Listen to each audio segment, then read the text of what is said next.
C'est bon pour toi, Flo? Yes. Ok. Il y a un film que j'ai fait très jeune et quand je le vois, c'est littéralement la démo de tout ce qu'il ne faut pas faire dans un film. Mais vraiment, je suis catastrophique de A à Z. C'est-à-dire, je joue mal. Je peux pas te dire mieux que ça. Je suis pas naturel.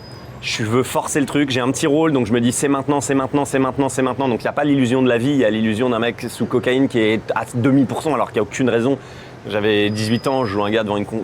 Je suis en train de dire trop autre chose déjà là. Mais c'est vraiment la démo de tout ce qu'il faut pas faire. Et à la fois, ça me déprime tellement. C'est devenu une vanne pour mes potes qui m'envoient des extraits de temps en temps pour me remettre bien les pieds sur terre. Ça me déprime, mais d'un autre côté, ça me réjouit de savoir que j'étais si nul et que j'ai réussi à me tolérer mieux aujourd'hui, à m'améliorer dans des trucs. Je pense que je suis quand même meilleur que ce truc-là. Le livre des solutions, c'est vraiment le film qui m'a fait le plus rire, ce qui est assez rare à Cannes. Je me suis demandé qu'est-ce qui vous fait le plus rire, vous, dans la vie? La surprise, quoi. Enfin, en fait, moi, j'adore le rire. J'aurais aimé ouvrir un grand laboratoire du rire en France. Un laboratoire où on essaie de décortiquer pourquoi ce timing-là est plus drôle que celui-là, pourquoi le cerveau, le petit courant électrique qui passe à ce moment-là, qui te surprend, qui sort des codes. À vous entendre, c'est une question de rythme et de rupture, là. Rythme, rupture, et l'ingrédient surprise, il est incontournable en humour, quoi. Quel est le film qui vous a le plus fait rire de votre vie, vous? La Tour Montparnasse infernale. Eric et Ramsey. Ouais. Puis après, derrière, il doit y avoir Jim Carrey dans peut-être Food Irene. Ça tient à quoi, en fait? J'aime bien quand il y a de la place pour des conneries, quoi. Que ce soit de OSS 117 à la Tour Montparnasse infernale à Food Irene, c'est qu'il y a de la place pour que Jim Carrey essaie d'achever une vache et ça prend 1000 heures et il n'arrive pas à l'achever, il finit par lui tirer, la taper, ça devient un truc, alors qu'à la base c'est censé être une scène super noble où il achève l'animal dans le respect et tout, et en fait ça devient tout un truc. J'aime bien quand il y a de la place pour une connerie, un truc qui peut paraître dérisoire et qui devient tout un monde dans une scène. Feuilleman, ça sera drôle? Feuilleman, ça sera peut-être déjà, et puis si ça l'est, non mais peut-être, si ça le devient, il faudra nécessairement que ce soit drôle, oui, en tout cas, ça pourra jamais faire rire tout le monde, mais en tout cas, déjà que ça nous fasse rire nous, ce sera déjà pas mal. Des idées de comédiens ou des idées de scénario, Des idées de creuser alors que t'as senti que j'avais pas envie, des idées de venir... Non, en vrai pour le moment, je peux rien dire, on est à l'étape je vais te dire, de réunir un maximum de bonnes idées avec des bons auteurs et on va voir ce qui en sort. En tant que comédien, en quoi vous diriez que c'est ce qu'il y a de plus difficile de faire rire au fond? En vrai, je trouve que c'est la démarche la plus généreuse en tout cas. Parce que c'est une mise en danger extrême, je trouve. On prête le flanc au jugement de l'autre, des gens, tout en tentant un truc vraiment, encore une fois, un truc vraiment généreux. Comme ton portable qui vient de tomber, je trouvais ça, c'est un acte de générosité pour moi. Non mais j'ai fait comme une générosité. Ah mais je l'ai vécu que comme ça, le fait que t'éclates l'écran, c'est tes lunettes de soleil. Je trouve ça très généreux, je trouve ça très risqué, parfois pas forcément récompensé à sa juste valeur du coup dans des tables on va dire de cinéphiles ou des festivals. Et c'est pour ça que je suis super fier de venir avec ce film de Michel Gondry, parce que je trouve le film très drôle. Très dur aussi, parce que c'est quand même sur quelqu'un qui découvre qu'il est maniaco-dépressif. Et qui fait preuve de fait de beaucoup d'autodérision. Ça vous fait rire, ça, l'autodérision? Vous en avez, vous? C'est capital, je crois. J'essaie de la cultiver. Je pense que tout le monde doit en avoir pour rester sain d'esprit. Mais c'est une catastrophe si t'en as pas. C'est vrai? Ah ouais, mais non, parce que même pas catastrophe socialement pour les autres. Catastrophe pour toi, pour ton bien-être, quoi, mental et physique. C'est là que vous vous moquez régulièrement de vous-même? Ouais, je pense que je le fais un peu tout le temps, quoi.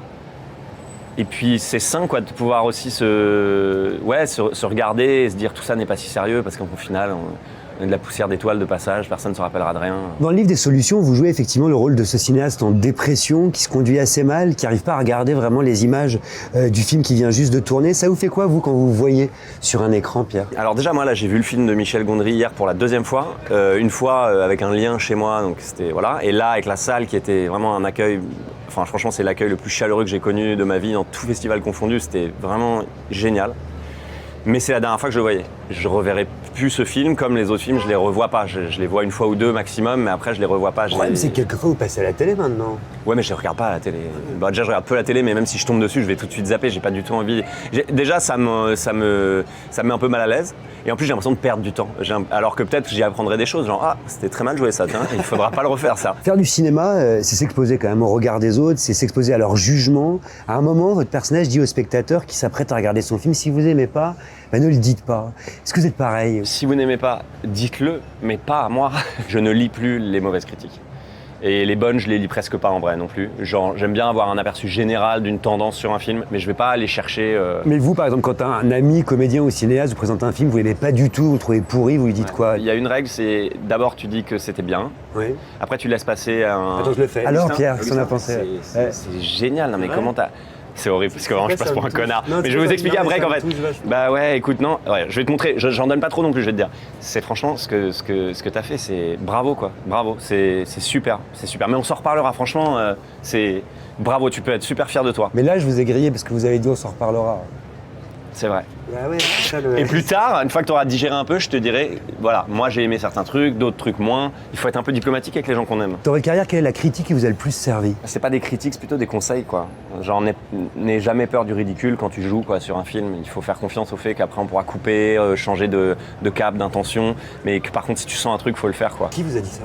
Prof de théâtre, Cédric Prévost, première année de cours Florent. Qu'est-ce que vous attendez d'un metteur en scène? Qu'il fasse un bon film, j'imagine. Si un metteur en scène fait un bon film, on est prêt à accepter beaucoup de choses du metteur en scène. Hein. Si à la clé il y a un film qui peut rester quoi. Parce que j'ai l'impression que de plus en plus dans votre carrière, vous êtes intéressé par des nouvelles expériences, une sorte de curiosité, une ouverture, aller vers d'autres cinémas. Totalement. En fait, je crois que je m'affranchis de plus en plus de l'idée du candidaton, du jugement des gens. Et puis, comme je disais, tout ça n'est pas si grave. Tout ça est très important, hein, bien sûr. L'art, faire ce qui nous passionne, penser qu'on peut passer des émotions importantes et des messages importants avec les films, bien sûr que c'est important. Mais au fond, je crois que c'est sain de se dire, on ne fait pas la guerre, on fait pas de la géopolitique, on est en train d'essayer de créer du divertissement au sens noble du terme. Hein. Mais c'est bien de se dire ça, en fait. Je trouve ça offre. Moi, ça m'a offert une respiration de me dire, je peux me planter. Mais il faut essayer des trucs, et des trucs hors des sentiers battus. Je vous pose aussi la question parce que l'annonce de votre participation à un film qui sera réalisé par Johnny Depp a suscité des réactions. Comment vous les vivez? Comment vous les avez vécues? Moi, j'essaie d'être super attentif justement aujourd'hui à tout l'éveil de conscience dont on a besoin, qui est en train d'avoir lieu, mais où il y a encore beaucoup de travail. Donc, je tolérerai de travailler avec personne qui serait reconnu de fait de violence. Si on parle du projet avec Johnny Depp, qui pour le moment est en plus encore que à l'état de projet, ça fait 4 ans que c'est un film qui est dans les tuyaux, tout ça. À la base, c'est les producteurs d'Al Pacino, Johnny Depp n'était pas encore attaché au projet, qui sont venus me voir pour me proposer ce rôle d'un peintre qui s'appelle Maurice Utrillo. C'est un très beau rôle, ça fait longtemps qu'on en discute avec les producteurs d'Al Pacino. C'est un film qui tient vraiment à cœur Al Pacino, qui produit. Et puis voilà, pour le reste, tout ce que je peux dire, c'est que bon, moi j'essaie d'être très attentif, je vais continuer à me pencher sur ce qui s'est passé exactement, parce qu'en fait c'est des cas juridiques un peu complexes, mais encore une fois je reste très attentif et j'ai demandé à avoir des bilans un peu complets de tout ça pour essayer de comprendre cette situation juridique compliquée quoi. Et prendre une décision du coup. Tout à fait. Merci Pierre. Merci.